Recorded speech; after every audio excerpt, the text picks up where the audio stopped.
السلام علیکم ورحمت الله وبرکاته.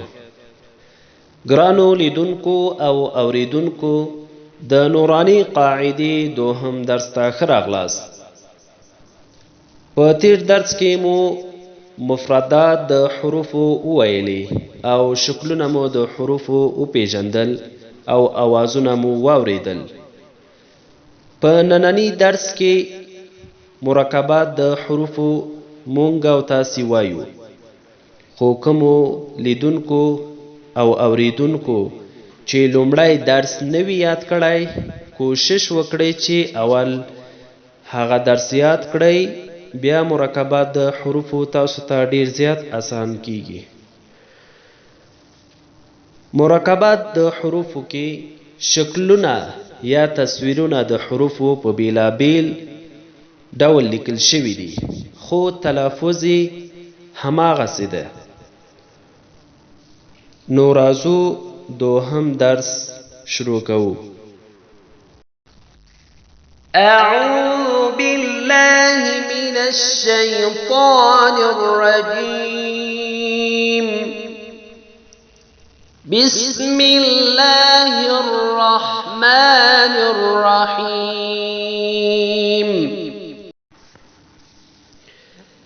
ألف لام ألف لام ألف باء ألف لام ألف لام لام ألف لام حاء لام ألف با لام با كاف كاف كاف با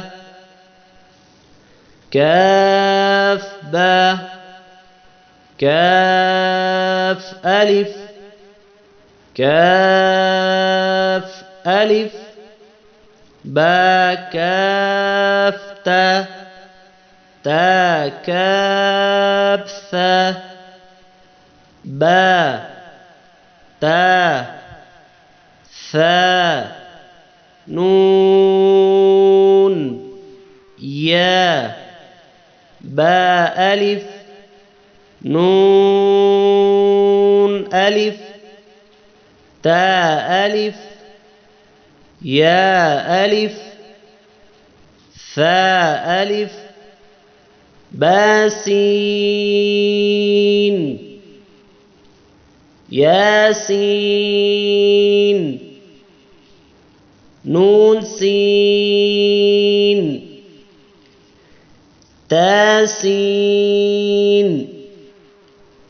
ثاسين ثاجيم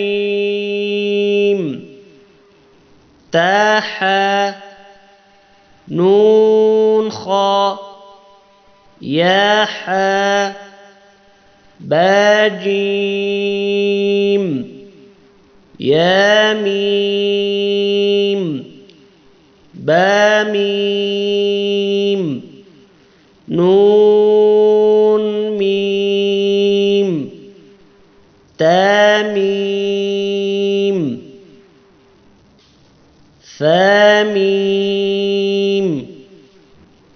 بايا يا يا نون يا تايا ثايا نون بالام